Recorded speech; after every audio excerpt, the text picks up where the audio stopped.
welcome back to ESBR Boxing's YouTube channel. Delighted as always to be joined by Thomas Cathy. This is a final prediction video for the big rematch taking place between Emanuel Navarrete and Oscar Valdez this weekend. Thomas, good to be joined by you as always. Love a rematch here at ESBR. We've obviously got a big rematch between Tyson Fury and Alexander Usyk coming up in only 2 weeks. But yeah, we've got something else to discuss in the meantime taking place in Phoenix. First fight happened, I think it was just over a year ago now.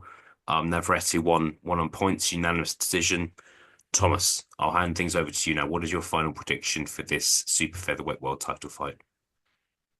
You know, as awkward as uh, Navarrete may seem, of course, it's just hard to pick against him especially at 130 pounds. I know he lost at 135 to Baranchyk, but I think that was a case of really like him just biting off more than he can chew.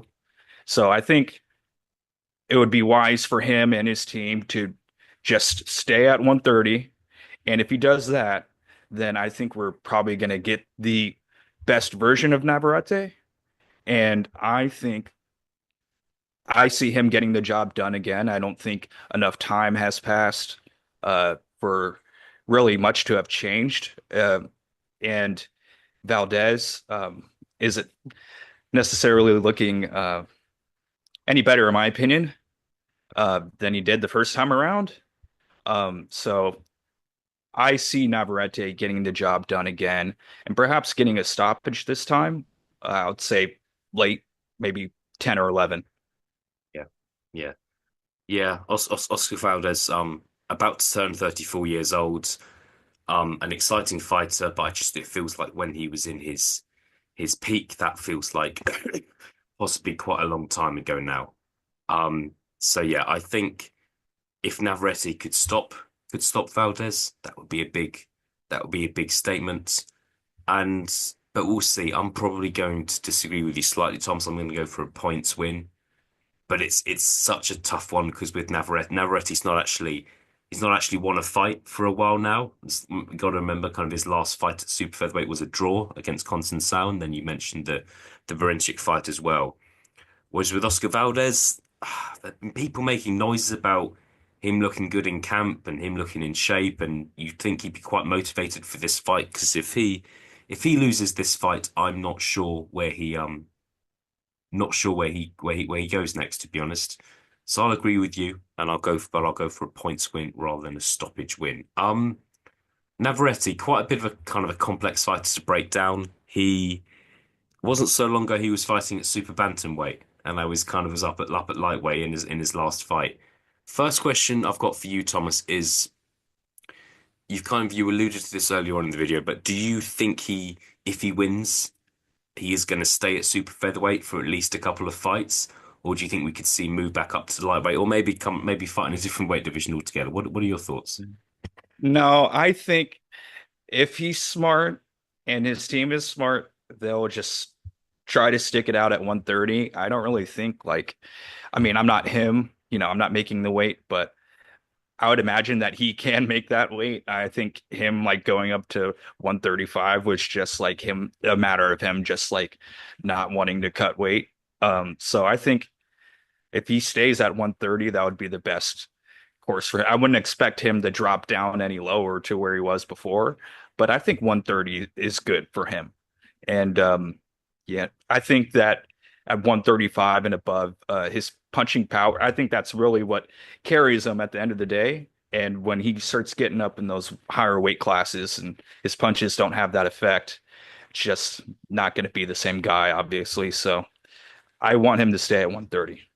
Yeah, me too. I think so. I just think looking at him against Brinchik, he did not look like he's not a natural lightweight, and the move up there was strange, and it just felt like with Navarrete, he's moved up the weights, which happens, but he's just done it super quickly. Um, and I just think that's resulted in maybe not the best performances. And look, there is some interesting fights at super featherweight. And it's you want to see someone prove they're the best in the division, which he could do. Ray Ford is a fight that could possibly happen in the future. He made his super featherweight debut recently. I'm sure he's going to be a real force at that weight. But the fight I'll ask you about, Thomas, WBC champ O'Shaki Foster. Won his belt back. Maybe shouldn't have lost his belt in the first place against Robson Constantine. Um, what do you think would happen in that fight? That would be a big fight, wouldn't it? Um, I agree. Absolutely.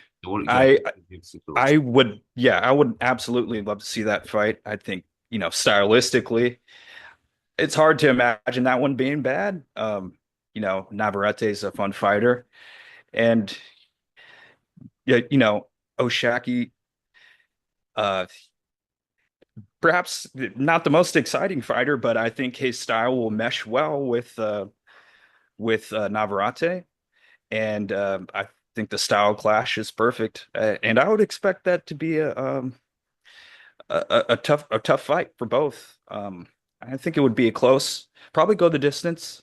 Mm, But I don't want to give away my prediction, but mm, mm. until that fight actually happens. But I like that fight, and I think it's a competitive matchup.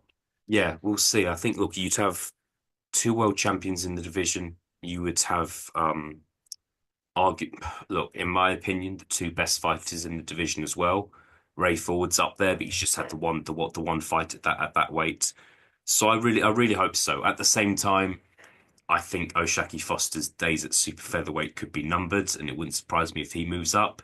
But he's just become world champion again. So yeah, maybe we'll look at his options. But yeah, that would be a great fight to see in 2025. All right, Thomas, we'll leave it there. Very busy weekend. There's kind of a big fight night here in the UK in London.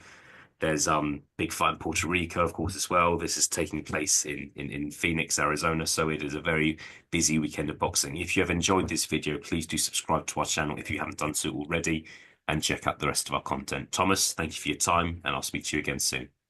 Likewise, man. Thank you.